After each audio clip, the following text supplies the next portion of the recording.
Hello friends, कैसे हैं आप सब लोग। Welcome back to my channel start with NCERT. और अगर अभी तक आपने मेरा चैनल सब्सक्राइब नहीं किया है तो प्लीज़ कर लीजिएगा और साथ ही लगी बेल आइकन को दबा दीजिएगा ताकि जब भी कोई वीडियो मैं अपलोड करूँगी इसका नोटिफिकेशन आपको मिल पाएगा और आप मेरी वीडियो देख पाएंगे। तो चलिए फ्रेंड्स, स्टार्ट करते हैं। आज जैसे कि मैंने आपको बताया सेक्शन बी लेके चल रहे हैं हम, जो आता है आपका 25 मार्क्स का, जिसमें से मैसेज आता है आपका 4 मार्क्स का और रिपोर्ट आती है 7 मार्क्स की। दोनों ही मैं करा चुकी हूँ। जिन्होंने वीडियो नहीं देखी है प्लीज़ वो वीडियो देख लीजिएगा, ठीक है। आज हम कराएंगे लेटर, और लेटर आपका आता है 7 मार्क्स का। तो फ्रेंड्स, आपका कंप्लेंट लेटर मोस्टली पूछा जाता है, और कंप्लेंट 2 टाइप्स के होते हैं, एक होता है डायरेक्ट, एक होता है लेटर टू एडिटर। तो दोनों ही मैं आपको फॉर्मेट बता दूंगी, आप इजीली उससे अपने लेटर अटेम्प्ट कर पाएंगे एग्जाम में, फुल मार्क्स ले पाएंगे, ठीक है। और पैराग्राफ फ्रेंड्स ये 7 मार्क्स का आता है, लेकिन इसमें जो टॉपिक होता है वो हमें भी पता नहीं होता कि एग्जामिनर कौन सा टॉपिक उठा के दे देगा। तो 10 से 12 लाइनें लिखनी होती हैं आपको 100 वर्ड्स में। तो कोई बड़ी बात नहीं, जिनको इंग्लिश आती है वो इजीली अटेम्प्ट कर पाते हैं, लेकिन जिनको नहीं आती है तो वो भी टेंशन ना लें। जो सेक्शन हम सी करेंगे ग्रामर का, उसको देखने के बाद, उसको अटेम्प्ट करने के बाद आप ये भी अटेम्प्ट कर पाओगे पेपर में, एग्जाम में, ठीक है। तो चलिए स्टार्ट करते हैं आज की क्लास को। अब प्लीज़ वीडियो को एंड तक देखिएगा और नोट्स बनाते रहिएगा, क्योंकि आपको हेल्प मिलेगी एग्जाम में। घर बैठे बैठे अपनी प्रिपरेशन करते रहिए, आपके डेफिनेटली अच्छे मार्क्स आ जाएंगे। तो जिनके जो डरते हैं इंग्लिश को लेके वो बिल्कुल ना डरें, अपनी तैयारी स्टार्ट कर दें आज, ठीक है। तो चलिए स्टार्ट करते हैं आज की क्लास। ये आ जाता है आपका फ्रेंड्स लेटर, ठीक है। तो ये सेक्शन भी हम कर रहे हैं, 7 मार्क्स का आता है, और ये सभी स्टूडेंट्स के लिए है, 10th और 12th चाहे कोई भी हो, ठीक है, चाहे 10th का हो या 12th का, ये ग्रेजुएशन का, क्योंकि कंप्लेंट लेटर किसी को भी किसी के एग्जाम में भी पूछा जा सकता है, ठीक है ना। तो आज हम करेंगे कंप्लेंट लेटर डायरेक्ट वाला, टू द, जैसे हम कहते हैं ना एसएचओ को, एमसीडी डिपार्टमेंट को डायरेक्ट लिखना है जो, ठीक है। फिर इसके बाद मैं आपको लेटर टू एडिटर भी करवा दूंगी। इस 2 ही तरह के आपके लेटर्स कंप्लेंट पूछे जाते हैं, ठीक है। तो ये आपका स्ट्रक्चर है, इसको आपको फॉलो करना है, ठीक है। आपका जो लेटर है वो लेफ्ट साइड से स्टार्ट होगा, लेफ्ट साइड में एंड हो जाएगा। सबसे पहले आएगा सेंडर का एड्रेस, जो लेटर भेज रहा है उसका एड्रेस मीन्स। फिर डेट आती है जब वो भेज रहा है, उस तारीख को, कौन सी तारीख थी जिस तारीख को उसने लेटर लिखा। फिर आ जाता है आपका 2 रिसीवर का एड्रेस, कौन है रिसीवर जिसको भेज रहा है, लाइक एसएचओ या एमसीडी डिपार्टमेंट या किसी को भी जिसको लेटर लिख रहा है, ठीक है। Salutation words like sir, madam, और सब्जेक्ट कंप्लेनिंग अबाउट अगेंस्ट, ये आपको मिल जाता है आपके क्वेश्चन में, ठीक है ना, किसके रिगार्डिंग आपके कंप्लेंट हो रही है, ठीक है ना, लेटर लिख रहे हो। तो फ्रेंड, इसमें एक चीज याद रखना, कभी कभी सब्जेक्ट पहले लिख दिया जाता है और सैल्यूटेशन वर्ड बाद में लिख दिए जाते हैं, तो कोई बड़ा इशू नहीं है, ठीक है, इसमें आगे पीछे चलता है, ठीक है। तो आपका दोनों ही मेथड सही माने जाएंगे। Body is the main content of a letter, इसको हम डिवाइड कर सकते हैं 2 और 3 पैराग्राफ में, या आप पे डिपेंड करता है। 3 पैराग्राफ मान के चलते हैं, जिसमें आप अपने सेल्फ शॉर्ट इंट्रोडक्शन के साथ अब बताओगे डिटेल अबाउट द सर्विस और products that is subject of complaint, ठीक है ना, जिसके बारे में कंप्लेंट, उसके बारे में आप बता के चलोगे, इंक्लूडिंग डेट एंड लोकेशन। उसके बाद आप थोड़ी सी प्रॉब्लम बताओगे कि उससे हो क्या रही, थोड़ी ब्रीफ में मतलब एक्सप्लेन करोगे अपनी प्रॉब्लम को 2 या 3 लाइन में।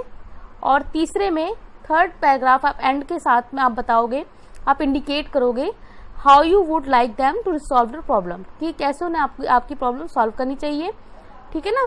तो you should provide a specific about what you are seeking, आपको ये बताना है कि आप क्या चाहते हो उनसे, आप उनसे क्या चाहते हो, कैसे वो आपकी हेल्प करें, ठीक है ना, कैसे आपकी प्रॉब्लम उनको सॉर्ट आउट करना चाहिए, ठीक है। एंड में आ जाता है आपका कॉम्प्लीमेंट्री क्लोज, जो आप लगाते हो ना, यूर सिंसियरली, यूर्स फेथफुली, इसके बाद नाम। तो ये आपको माइंड में सेट कर लेना है। और अगर इंग्लिश आपकी कुछ नहीं आती है ना, कुछ बच्चे ऐसे हैं जो कहते हैं मैम हम 0 हैं, हमें बताइए हम कैसे करें, हमें कुछ नहीं आता, तो उनके लिए ये बहुत ज़्यादा फ़ायदेमंद है फ्रेंड्स, बहुत ज़्यादा मतलब यूज़फुल होने वाला है। इससे अगर वो अपना लेटर लिखते हैं एग्ज़ाम में, तो अगर वो 7 मार्क्स का लेटर है ना, तो उनको 5 से 6 के बीच में नंबर मिल जाते हैं दोनों, ठीक है। तो चलिए स्टार्ट करते हैं आगे, मैं आपको दिखा देती हूँ फॉर्मेट। तो ये देखिए फ्रेंड्स, ये है आपका फॉर्मेट, ठीक है ना। तो ये एग्जामिनेशन हॉल लिखा है, इसकी जगह आपका एड्रेस आएगा, XYZ date to the name of the post, आप किसको लिखना चाह रहे हो, एमसीडी के मतलब म्यूनसिपल कमिश्नर को लिखना चाह रहे हो, एसएचओ को लिखना चाह रहे हो, उसका address, sir, madam, subject complaining about against जो प्रॉब्लम है आपकी, ठीक है। और आपको ये फॉर्मेट में ये लाइनें याद करनी है, with due respect I back to state that I am, नाम अपना, resident of dash, at dash, दोनों जगह के नाम आ जाएंगे। आप इसकी जगह ये भी लिख सकते हो कि माई नेम इज़ ये करके ना, जो भी माई नेम इज़, मान लो माई नेम इज़ सीमा, ठीक है, लिविंग इन ये, लिव्स इन ये, ऐसे भी इस तरह से लिख सकते हो इस साइन को। बट मैंने उन बच्चों के लिए हेल्प हो जाएगी जो बच्चे बिल्कुल भी इंग्लिश नहीं जानते और जिन्हें बिल्कुल भी नहीं पता कि कैसे बनाना है, स्टार्टिंग करनी है, तो वो तो आप ऐसे ही रट लेना। फिर यहाँ से आप लिखोगे it is great agony that I wish to bring to your kind notice the callousness shown by your deputies personnel. यहाँ तक आपको लिखने के बाद फॉर द लास्ट 15 डेज, अगर यहाँ पे आपको क्वेश्चन में दे रखा है कि आपको 3 महीने से प्रॉब्लम हो रही है या 2 हफ्तों से प्रॉब्लम हो रही है, तो यहाँ पे आप थोड़ा सा ध्यान दे लीजिएगा कि प्रॉब्लम आपको कब से है। अगर कुछ नहीं लिखा हुआ तो आप फॉर द लास्ट 15 डेज से आप बता सकते हो कि आपको प्रॉब्लम 15 दिनों से हो रही है। क्योंकि हम ना कहते हैं ना, जो अभी ट्रेंड मतलब होता है कि आपका जो प्रॉब्लम अभी चल रही है रिसेंटली, तो वही दिखाते हैं हम 15 दिनों से। देखिए, यानी कि पिछले 3 साल से हो रही है तो तुम वो बोलेंगे कि अब जागे हो, 3 साल से आपको दिक्कत हो रही है और अब लेटर अब लिख रहे हो, ठीक है ना। तो 15 दिन से है कि हाँ हम जागरूक हैं, 15 दिन से हम प्रॉब्लम में थे, इसलिए हमने आज लेटर लिख दिया finally.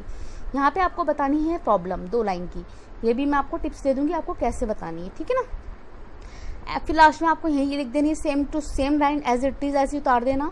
And in spite of several reminders no action has yet been taken by your man, it is really surprising that such an efficient department as that of yours is not heeding to a complaint. Please get the needful done without any further loss of time. I would be highly obliged to you. Thanking you. Yeah, thanks. Yours faithfully, name. ये format आपको friends याद कर लेना है, मैं तो कहती हूँ रट लेना, इसको नोट डाउन कर लेना और रट लेना, आपके नंबर इसी में पक्के। ये पूरा अगर आपने ऐसे भी लिख दिया ना और 1-2 लाइन आपने नॉर्मल बना दी तो 5 नंबर 5.5 नंबर के करीब आपके कहीं नहीं गए, ठीक है। तो चलिए एक एग्जांपल दिखा देती हूँ इसका लेटर का, ताकि आपको और अच्छे से क्लियर हो जाए, ठीक है।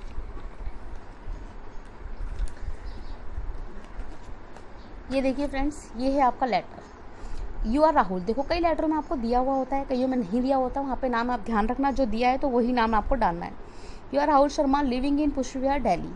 You have notice that garbage is not being collected regularly, मतलब कूड़ा नहीं उठाया जा रहा रेगुलर। तो एक लेटर लिखना है म्यूनसिपल कमिश्नर को और रिक्वेस्ट करनी है him to get the garbage remove daily, कि कूड़ा रोज उठाया जाए। तो ए 215 एड्रेस, मतलब ये तो आपको डालना ही पड़ेगा क्योंकि यहाँ पे तो पुष्पविहार तो बताया है, लेकिन प्रॉपर हाउस का एड्रेस नहीं बताया हुआ, तो कुछ भी डाल देना, ABC कुछ भी। पुष्पविहार दिल्ली 8 अप्रैल 2020 टू द म्यूनसिपल कमिश्नर, ये भी आपको यहीं दिया हुआ है। पहले तो जब क्वेश्चन पढ़ोगे ना तो पेंसिल से या पेन से पहले तो अंडरलाइन कर लो मेन चीज़, जैसे मैंने अंडरलाइन करा, कौन बोल रहा है, कहाँ रहता है, क्या दिक्कत है, किसे लेटर लिख रहा है और क्या चाहता है, ठीक है। लाइन अंडरलाइन कर ली, यही लाइन आपको हेल्प करेगी पूरा लेटर लिखने में। अब म्यूनसिपल बोर्ड होगा न्यू दिल्ली, सर सब्जेक्ट। अब एक चीज़ यहाँ पे याद रखना, देखो कई बार आपको क्या होता है लेटर में, ध्यान से देखो, यहाँ पे लिखा होता है कंप्लेनिंग अबाउट, तो वहाँ से पूरी लाइन आपको लिख देनी है। यहाँ पे लिखा है रिक्वेस्टिंग हिम टू गेट, तो रिक्वेस्ट कर रहा है तो रिक्वेस्टिंग हिम ये लाइन पूरी उतार के लिख सकते हो। या अगर आपको कंप्लेनिंग, अगर मैंने जो बताया वहाँ पे अगर वो लिखना है तो आपको एक थोड़ी सी लाइन बनानी पड़ेगी। आप वहाँ पे क्या बनाओगे, आप ये बनाओगे complaining against garbage is not being collected regularly, ये आप याद रखना, तब आपको ये लिखना पड़ेगा, ना कि ये। अब रिक्वेस्ट कर रहे हो इसलिए यहाँ पे आपने ये लिखा। अगर कंप्लेनिंग अबाउट या अगेंस्ट यूज़ करोगे तो आपको प्रॉब्लम बतानी है वहाँ पे इस बारे में, ये आपको ध्यान रखना है, ठीक है। तो मैंने आपको ये लिख दिया, ये भी ठीक माना जाएगा, ठीक है ना, रिमूव डेली नहीं होता। अब देखिए पूरा क्वेश्चन से ये आपको पता ही है, ये मैंने वही लिखा है विद एड्रेस है, I back to state that I am Rahul Sharma, ये याद रखना, resident of Delhi at Pushpvihar, समझ में आ गया। अब पूरा क्वेश्चन से है फॉर द लास्ट 15 डेज, ये 2 लाइन देखो, ये क्वेश्चन, ये भी मैंने क्वेश्चन से डाली जो मैंने हाईलाइट की हुई है। गार्बेज पूरा यहाँ से मैंने लिख दी, गार्बेज इज नॉट बीइंग यहाँ तक रेगुलर, जिससे इंग्लिश बिल्कुल नहीं आती क्या करे भाई, तो ये है हमारा नुस्खा, मतलब शॉर्ट ट्रिक। तो क्वेश्चन से उतारी, कोई गलती नहीं होगी, तो ये पूरी उतार ली, नहीं होती। अब भाई कूड़ा इकट्ठा नहीं हो रहा तो एक हल्की फुल्की लाइन तो कोई भी बना ही लेगा कि स्वीपर टाइम पे नहीं आ रहे, sweeper does not come regularly. बाकी मैं आपको ग्रामर क्लास दूंगी तो वो भी अटेंड कीजिएगा। अब ये जो लाइन है ना 2-3 बनी हुई, ये भी आप इजीली बना पाएंगे, ठीक है। तो सो पीपल ऑफ एरिया क्या होगा, अगर कूड़ा इकट्ठा नहीं होगा तो क्या होगा, लोग डरेंगे और फॉलिंग सिक, क्लियर है। 3 लाइन सोच ली। अब पूरा एंड इंस्पाइट से लेके मैंने पूरा वैसे ही लिख दिया है फ्रेंड्स, ठीक है, कोई एक वर्ड इधर उधर नहीं है। लास्ट में थैंकिंग यू, यूअर्स फेथफुली, नाम राहुल शर्मा। आपके 6 नंबर पक्के, तो कैसे रहा ये आज की क्लास?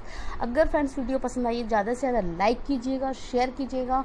नेक्स्ट क्लास में मैं आपको बताऊंगी लेटर टू एडिटर कैसे लिखा जाता है। तब तक के लिए पढ़ते रहिए, खुश रहिए। Thank you so much for watching. धन्यवाद।